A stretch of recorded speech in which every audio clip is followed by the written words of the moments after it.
Johnny Dollar. Hi, hon. Betty Lewis. Hi, sweetie. Isn't this the most beautiful Sunday morning you ever saw? Or aren't you up and around yet? Oh, wide awake and full of pep.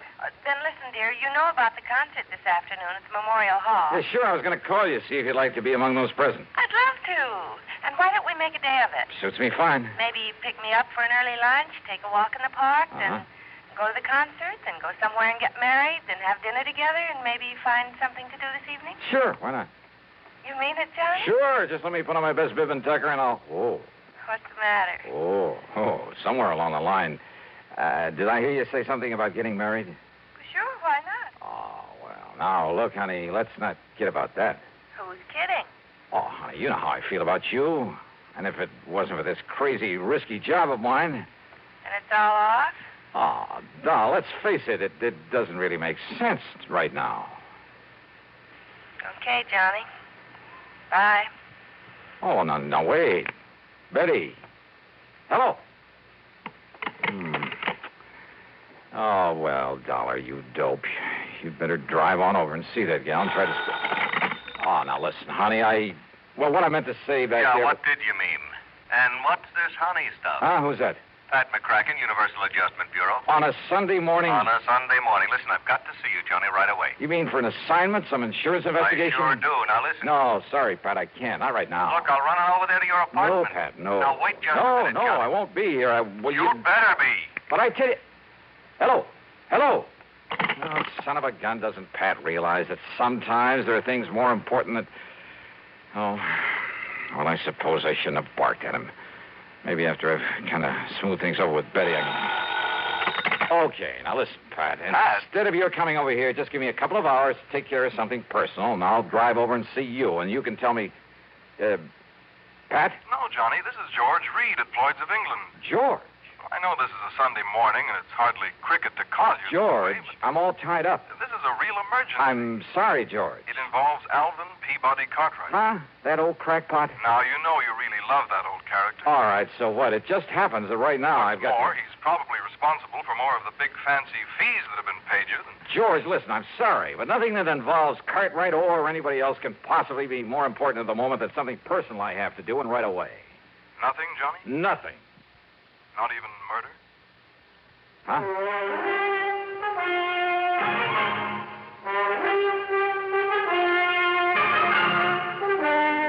CBS Radio brings you Bob Bailey in the exciting adventures of the man with the action-packed expense account, America's fabulous freelance insurance investigator. Yours truly, Johnny Dollar.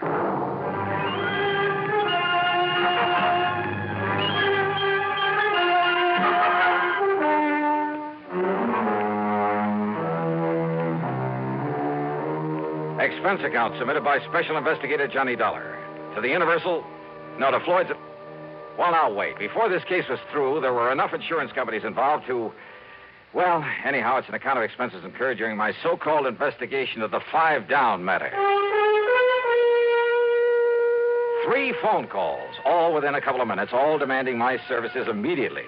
And I promised to call them right back. George Reed at Floyd's of England, Pat McCracken of Universal Adjustment Bureau, and frankly, more important to me, the best gal friend, Betty Lewis, on account of maybe I'd left the impression I was trying to give her a brush off or something.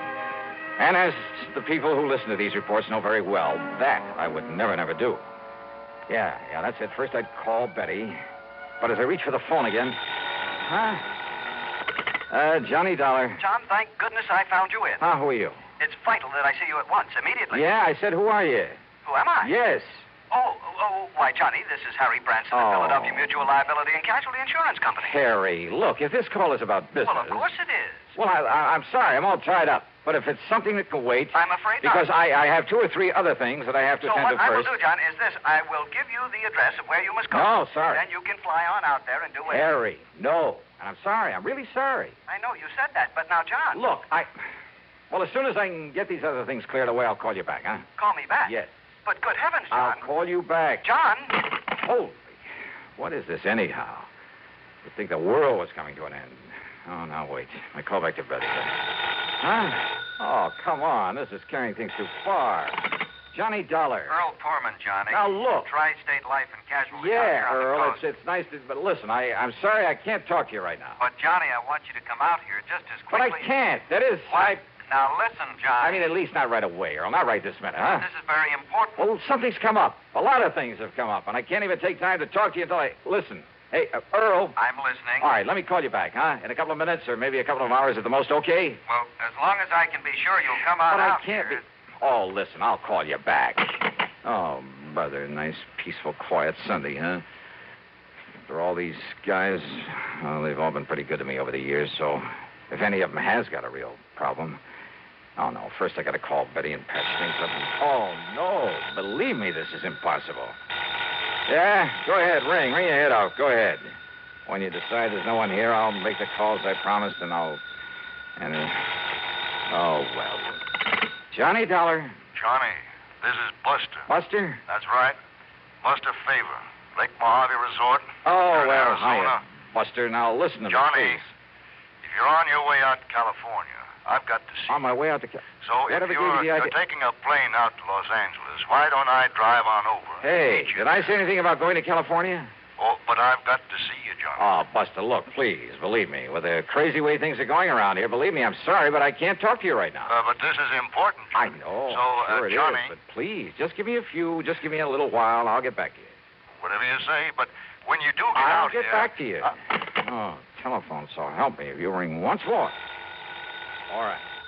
Hello, listen, whoever you are, this is Johnny Dollar. Nope, not this time. So guess again. What? I said to guess again. What's the matter with you? Don't you hear good? Alvin Peabody Cartwright. Well, of course I'm Alvin Peabody Cartwright. Who do you think I am, anyway? Mr. Cartwright. Johnny, you've got to come out here right away. Yeah, out where? And listen, George Reed called me about you a few minutes ago. He said something about a murder. Me? Murdered? Well, that was the impression I got. He Well, was... I don't think so, Johnny. Wait a minute, I'll see. Oh, Let me no, see. listen, Mr. No, Cartwright. no, you listen. It's vital that I see you right away. Yeah, well, I'm look... still here at my summer place in Beverly Hills, Johnny. Always did get the seasons mixed up. Oh. You remember the place? Oh, yes, I remember it very well. Now, listen. That last time you came here was to prevent a murder. I know, but Mr. Cartwright... This time, believe me, Johnny, it's much worse. It's much more serious. Well, what? What is it, then? Well, I can't... I honestly don't dare tell you over the phone, but Johnny, I plead, I beg of you, come out here right away. What I've already told several people more serious than murder? Believe me, boy, there is nothing that can possibly be more important than your coming here. You mean that, don't you? Please, Johnny. Please. I'll be waiting for you.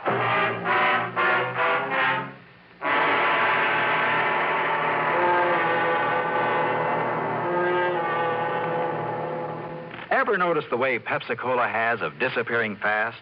It's easy to understand when you remember how every ice-cold ounce of Pepsi tingles with a taste that everybody in the family enjoys. And then, too, there's no time limit on Pepsi.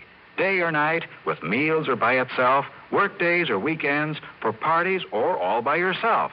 But the thing that really makes Pepsi go fast is its light touch. Pepsi always refreshes lightly, without filling. So a Pepsi just never tastes like too much. To make sure your supply of Pepsi meets the demand, always buy an extra carton or two. You can't run a household without it. Be sociable, look smart, keep up to date with Pepsi. Drink light, refreshing Pepsi. Stay young and fair and debonair. Be sociable, have a Pepsi. And now, Act Two of yours truly, Johnny Dollar, and the 5 Down Matter. Phone calls, one on top of the other. First from Betty Lewis, and I'd really better patch things up with her. Then frantic calls from Pat McCracken, George Reed, Harry Branson, Earl Poorman, Buster Favor, and finally from old Alvin P. Cartwright, the latter sounding the most urgent of all. Not one of them had given me any details about the emergencies that prompted their calls. But these are men that I've been working for and with for years. And for my money, they're not only important to my insurance investigations, but they're the salt of the earth. And if it came to a matter of which one to favor over the others... Oh, but now wait a minute. Cartwright lived in Beverly Hills. George Reed was worried about Cartwright. Earl Portman could be taken care of out there on the West Coast, too, and Buster Favor. Uh-huh. I got back on the phone and tried calling Pat McCracken. No answer. The same with George Reed, and with Harry and Earl and Buster, even with Alvin P. Cartwright. And when I couldn't even reach Betty Lewis to apologize for... Okay, I tore out to Bradley Field. Expense account, item 1, $170.40 for a plane ticket to Los Angeles. Here you are, Mr. Dollar. Okay. Your plane is ready for takeoff. Right, thanks. I'm sorry again. I couldn't get you on a jet from New York to L.A. Oh, that's okay, it's okay. But now, you better hurry or... I will. Excuse me just a minute, please. Well, hey, Yes? let me have the baggage check and I'll... On this phone? Mr. Dollar. Yeah? Well, very well. Put the party on. Oh, what? This call's for you, sir. Oh, okay. Johnny Dollar. Your telephone exchange said they could get you for me. Huh? Who's that? But who else, monsieur? It's your oldest, your dearest friend, Le Chagris. Chagris? Louis de Marsac, the great cat? But of course, monsieur. Your plane, Mr. Dollar. Oh, look, Louis, I can't talk to you now. But I must see And I'm you. certainly not going to run over to Paris to see you. But this is most important, monsieur. Mr. Dollar? Yeah, okay. My plane for the West Coast about to leave. I've got... And I thought that for me, your oldest, your dear... You do not like me anymore? Oh, sure, Louis. Of course I do. It's... And you do not appreciate what... Believe me, I appreciate all the help you've given me over the years. Then you will see me. Mr. Dollar. Yeah, okay. Look, I got to make a plane, Louis. You will see me. Mr. Dollar, please, you better hurry. Yeah.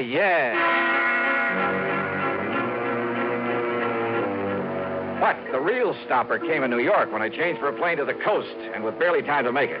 Yeah. Another of my old pals. Another one I didn't want to turn down. Lieutenant Randy Singer of the 18th Precinct. But under the circumstances and with only seconds to spare.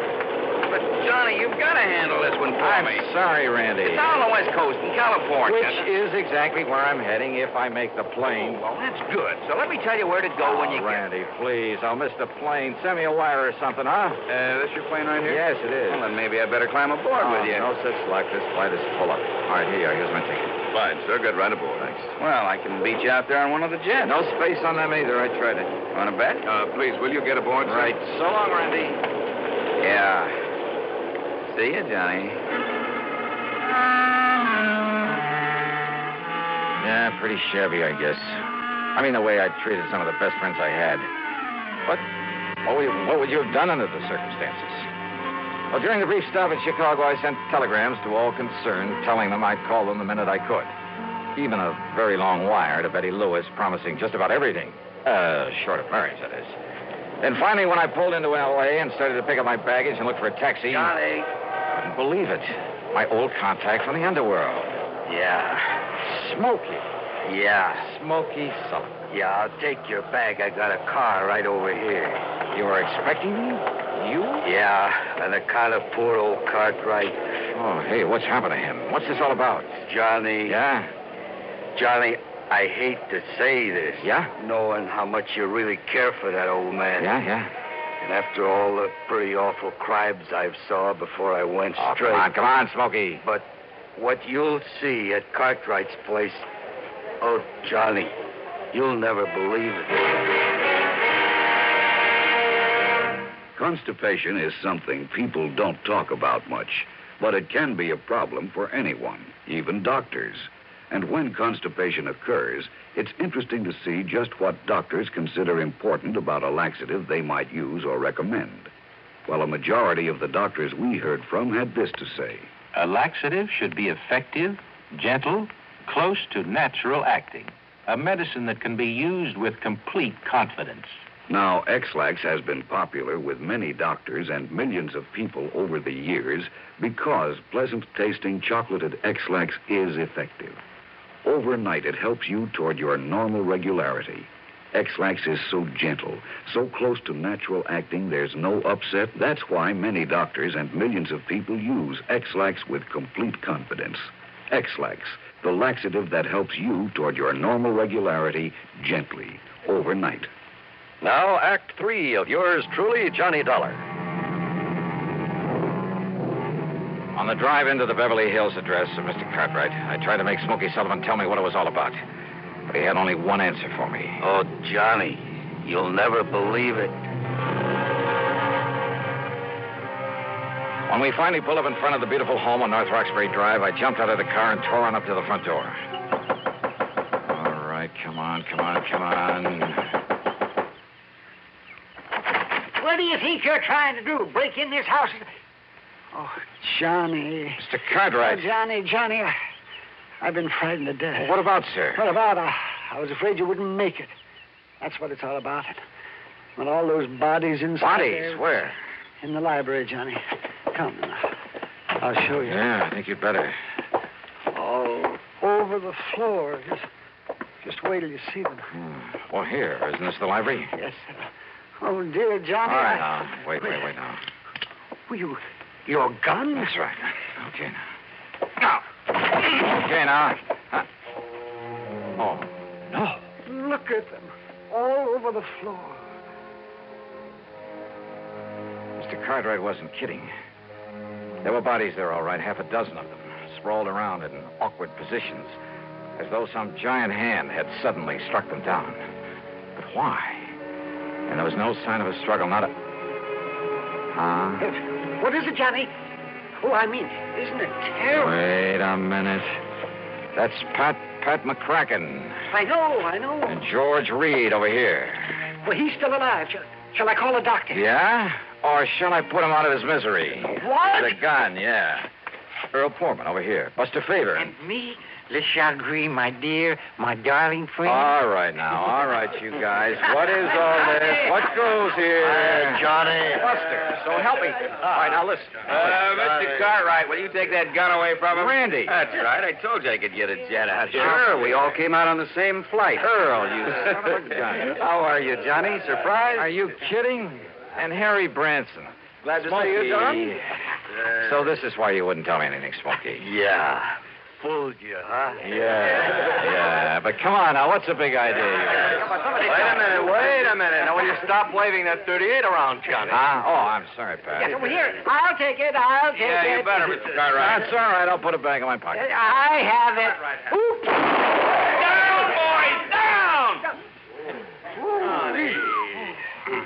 Oh, dear. I'm sorry. Yes, you'd better be sorry.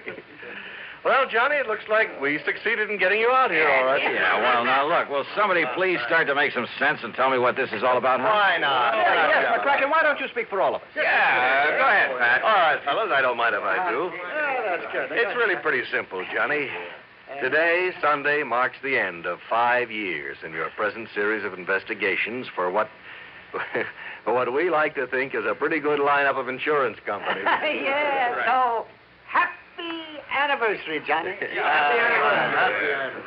Thanks. Now, Now, Johnny, it also completes 5 solid years of the broadcasting on CBS of these cases you handled. Handled mighty well, Johnny. And you've performed a service throughout this country. Oh, now don't get soppy. No, shut up a minute, will you? You've done a great service to the insurance companies, no question about it. Your broadcasting has helped to expose a lot of crookedness, fraud, that sort of thing.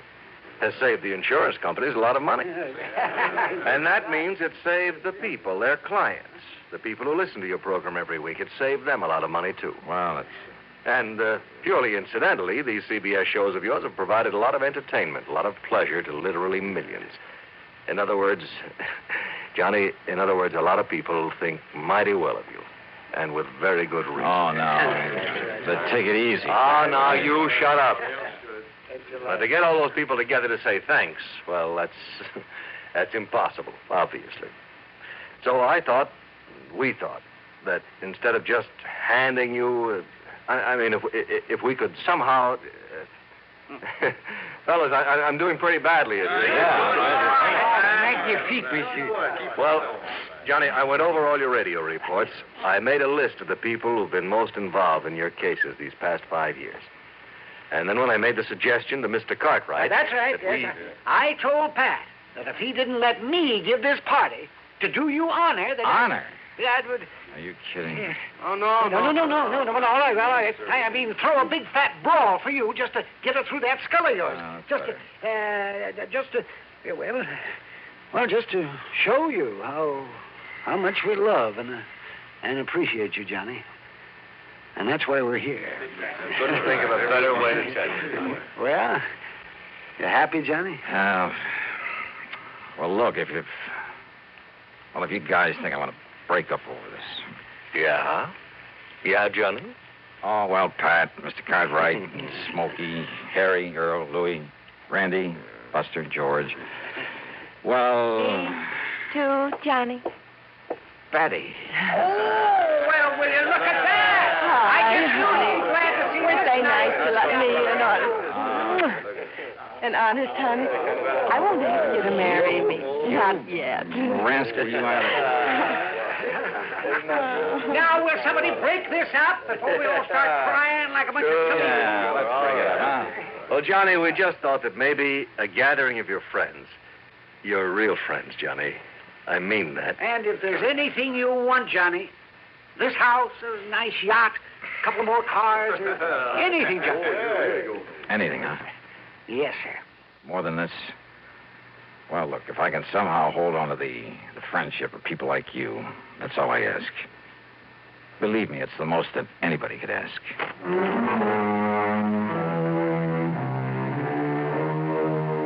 Oh, mighty wonderful people, all of them. Some others, too. I mean, behind the scenes in the job of bringing you these radio reports week after week. The associate directors on the show, Kenny Hodge, Bob Shue, the announcer, Johnny Wall, a mighty wonderful technical crew, Bob Chadwick, Bill James, Tom Hanley, and I mean Jack Johnstone, our producer and director, who, well, he's the guy who makes it... Time is up, Jack? Okay. But give them a lot of credit, huh? Because believe me, they deserve it. Yours truly, Johnny Dollar.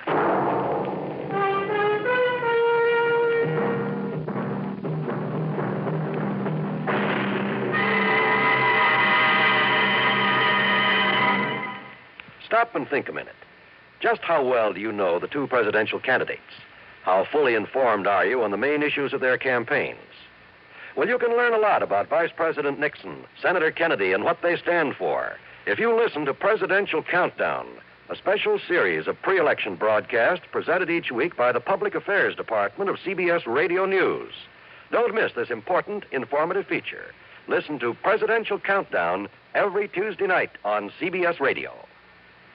Now, here is our star to tell you about next week's story. Next week, a yarn about the lust for gold and the things it can do to a man. The story takes place in the famous historical ghost town of Virginia City, Nevada, site of the famous, almost fabulous Comstock Lode, where sudden death was all too often the price of finding a rich vein of gold or silver back in the middle of the late century. Or even today, there's gold to be found, and sometimes murder. I think you'll like this one, especially the switch at the end of it.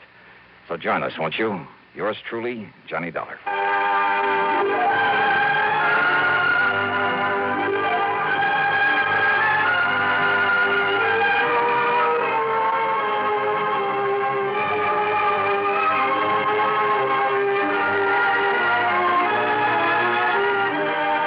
Yours truly, Johnny Dollar, starring Bob Bailey, originates in Hollywood and is written, produced, and directed by Jack Johnstone. Heard in our cast were Virginia Gregg, Larry Dobkin, G. Stanley Jones, Harry Bartell, Vic Perrin, John Daner, Howard McNear, Marvin Miller, Forrest Lewis, and Herb Vigran. Be sure to join us next week, same time and station, for another exciting story of yours truly, Johnny Dollar. This is John Wall speaking.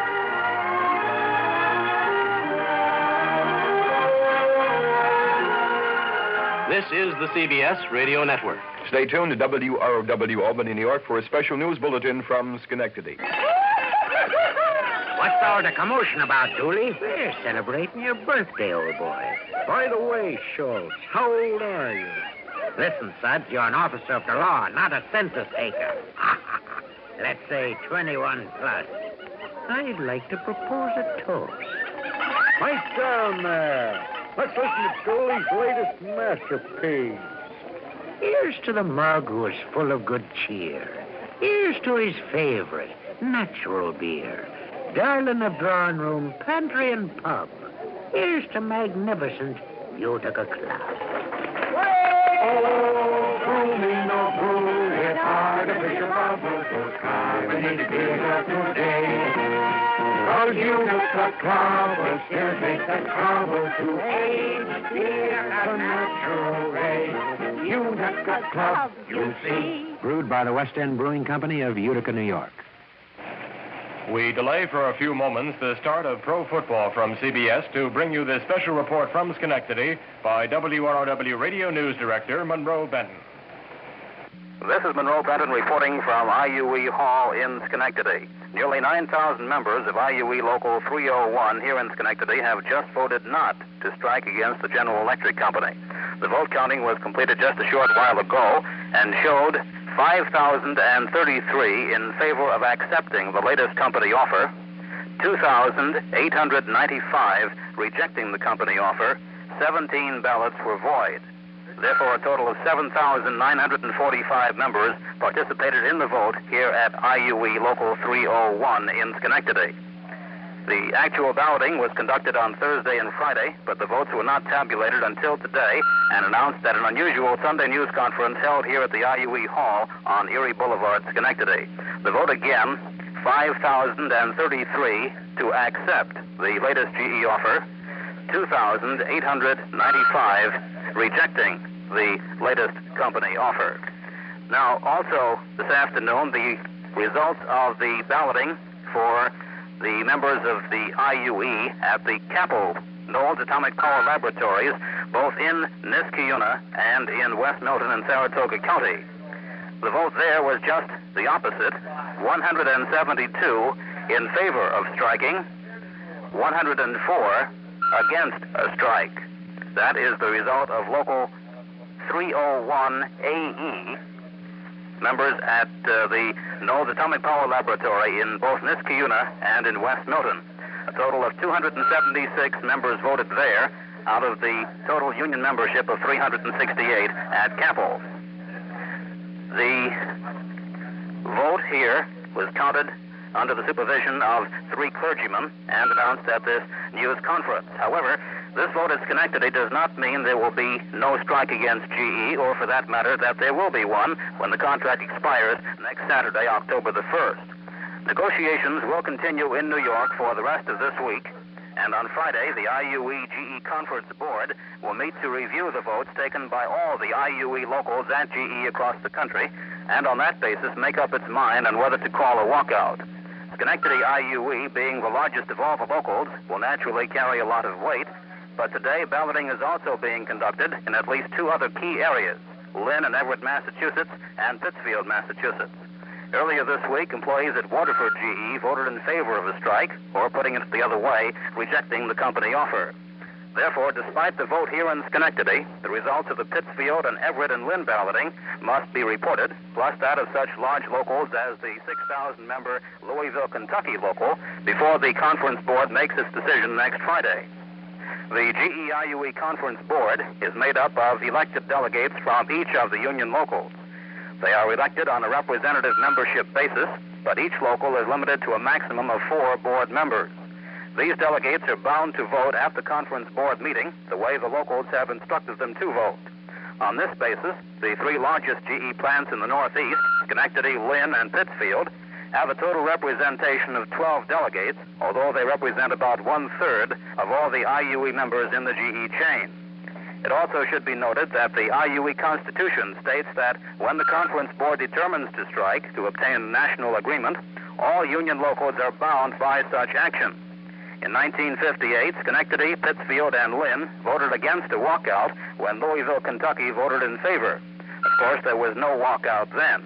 Speculation is that with Schenectady voting no strike today, and if Pittsfield and Lynn vote the same way, the National Union is not likely to call a strike, or at least conduct one successfully, without the support of these 3 major northeastern locals. The coming week will tell, because there are still 5 more days of negotiations in New York. Repeating again the results of this vote here in Schenectady this afternoon, accepting the company offer, 5,033, rejecting the offer, 2,895. The Capel vote again, in favor of a strike, 172, against a strike, 104. Leo Gendro, the business agent of Local 301, issued a statement just a few minutes ago, and it says in part, the result of the secret ballot vote shows that a majority of the members of IUE Local 301 have chosen to accept the final offer of GE. However, Jandro continues, the fact that a substantial number of the Schenectady Local 301 members voted to reject the offer reflects strong dissatisfaction caused by a number of reasons. First, the offer did not adequately meet the demands, or rather the needs, of every group of employees. Also, the outside interference of the UE and its misrepresentation of the company's offer spread misunderstanding and confusion amongst many of our members. Unquote from Leo Jandro. That's the report here from Schenectady. Repeating again, IUE Local 301 votes to accept the GE offer. However, the IUE AE local over at Knowles Atomic Power Laboratories, both in Niskayuna and in West Newton, vote to walk out 172 to 104. The vote in Schenectady again, 5,033 accepting, 2,895 rejecting. Monroe Benton from Schenectady, back now to WROW News. You've been listening to the OTR Gold Network. Find more classic radio at otrgold.com.